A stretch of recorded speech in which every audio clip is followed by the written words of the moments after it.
যেতিয়া এই উজনি অসমৰ মানুহ বানত ককবকাই আছিলে সেই সময়ছোৱাত আমি দেখিছো অসমৰ ৰাইজে সহায়ৰ হাত আগবঢ়াইছিলে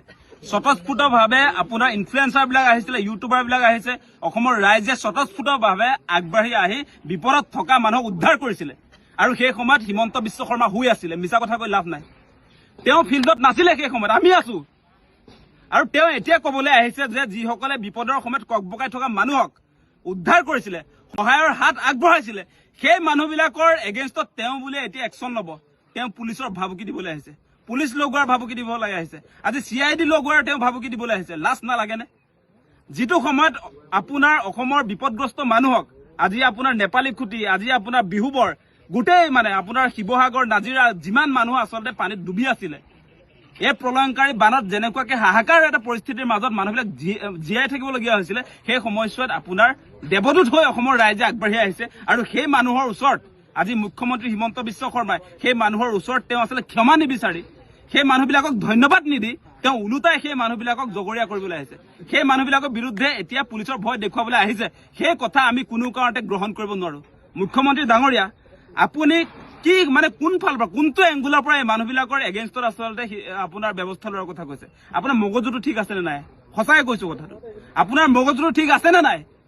আজি আমি দেখিছো সকলোৱে চেষ্টা কৰিছে যিমান পাৰে যি পাৰে নিজৰ সামৰ্থ্য অনুসৰি সকলোকে সহায় কৰিছে সেইটো তেওঁৰ চকু লাগিছে কিয় মানে তেওঁৰ CM ফাণ্ডত সোমোৱা নাই পইচা নেকি বহুত টকাটোতো আহি আছে CM ফাণ্ডত আমিতো দেখি আছো গতিকে আপোনাৰ সেই নাটক নচলিব আৰু অসমৰ মানুহক ভয় ভাবুকি দিয়া যিটো কাৰ্যসূচী আপুনি আৰম্ভ কৰিছে সেইবিলাক নাপায় নকৰিব আজি আপোনাৰ কোনোবাই সেই লণ্ডনত গৈ আপোনাৰ আৰ্থিক সাহায্য বিচাৰিছে কি বুলি বিচাৰিছে নিজৰ কলা প্ৰদৰ্শন কৰি বিপদত নিজৰ মানুহ আপোনাৰ পানীত ডুবি আছে যোনে যি পাৰে তাততো কোনো জবৰদস্তি নাই যোনে যি পাৰে আগবাঢ়ি আহি তাত কোনোবাই ডনেশ্যন এটকাই দিয়ক লাগিলে সেই কথা নাই 60,000 হে উঠিলে সেইটোৰ লগত প্ৰশ্ন নাই নহয় এটকা উঠক লাগিলে কাৰ কাৰণে উঠাইছে তেওঁ অসমৰ ৰাইজে যিবিলাক বিপদত পৰিছে যিবিলাক বানত আচলতে ক্ষতি হৈছে যিবিলাক মানুহ মৃত্যুমুখত পৰিছে তেওঁলোকক এটকা 10 পইচা হওক লাগিলে দিবৰ কাৰণে তেওঁ চেষ্টা কৰিছে সেইটোক তেওঁ সমালোচনা কৰিবলৈ আহিছে তেওঁ কি ভিক্ষা কৰিবলৈ লাজ পায় ভিক্ষাৰী নিজে আটাইতকৈ অসমৰ যদি ডাঙৰ ভিক্ষাৰী হয় তেওঁ নিজে প্ৰতিটো মুহূৰ্তত মানুহৰ পৰা ডনেশ্যন লয় আৰু তেওঁ এতিয়া অসমৰ ৰাইজক আচলতে ভিক্ষা মাগিছে বুলি কাৰোবাক ক'বলৈ আৰম্ভ কৰিছে লাজ পাব লাগে মুখ্যমন্ত্ৰীগৰাকীয়ে এনেকুৱা ধৰণৰ কথাত অসমবাসী ৰাইজে যাতে ভুল নাযায় তাৰ কাৰণে আহ্বান জনাইছো কোনোবা মানুহে ডনেশ্যন বক্স লৈ বানপীড়িত ৰাইজৰ সাহায্যৰ কাৰণে আচলতে তেওঁলোকে দোকানে দোকানে বা মানুহৰ ঘৰে ঘৰে ঘূৰিছে আৰু ৰাইজেও তাত যি পাৰে তেনেকৈ সহায় কৰিছে এতিয়া মোৰ ঘৰ গুৱাহাটীত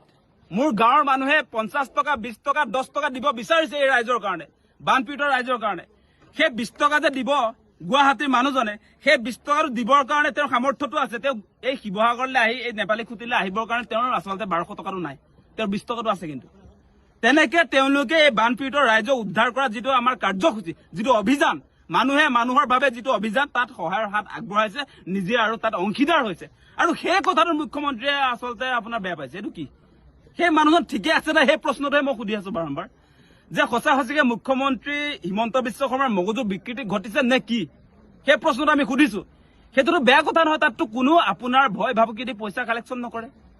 তাত কালেকশ্যনটো কেনেকৈ কৰা হয় যোনে যি পাৰে তাত বাকচত লিখাই থাকে বান সাহায্য বুলি আৰু তাত আপোনাৰ ভয় ভাবুকি দি কাৰোবাক দম দি দোকানতে হওক য'তে নহওক সেই টকা কোনেও নুতুলে আমি দেখা নাই হিমন্ত বিশ্ব শৰ্মাই দেখিছে যদি ৰাজহুৱা কৰিব লাগে তেওঁ যদি সেইটো দেখিছে কোনোবাই ভয় ভাবুকি দি পইচা সংগ্ৰহ কৰিছে তেতিয়াহ'লে এইটো ৰাজহুৱা কৰিব লাগে কিন্তু দান পাত্ৰলৈ ক'তো আমি তেনেকে মানুহক হেঁচা প্ৰয়োগ কৰি ভয় ভাবুকি দি পইচা দিবই লাগিব বুলি ডিমাণ্ড কৰা আমি ক'তো দেখা নাই গতিকে হিমন্ত বিশ্ব শৰ্মা আপুনি এনেকৈ আমাৰ যিসকল মানুহে ভুক্তভোগী বানাক্ৰান্ত ৰাইজক সহায় কৰিবলৈ আগবাঢ়ি আহিছে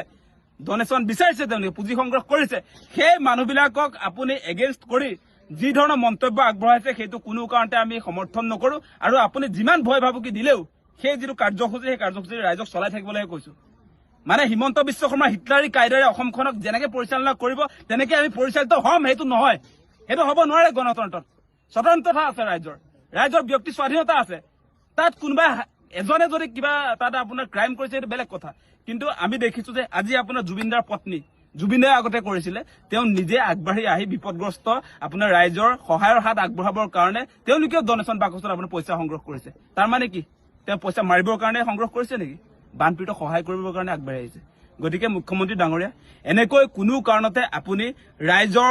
সহায়ৰ হাত আগবঢ়াব খোজা মানুহক এনেকৈ ভয় ভাবুকি দি পুলিচৰ ভয় দেখুৱাই যি ধৰণে আপুনি আচলতে অত্যাচাৰৰ এটা পৰিৱেশ নমাই আনিব খুজিছে সেইটো কোনো কাৰণতে সমৰ্থনযোগ্য নহয়। আজিও আমি দেখি আছো যে ভুক্তভোগী পৰিয়ালৰ কাষত সেই মানুহবিলাকে আছে।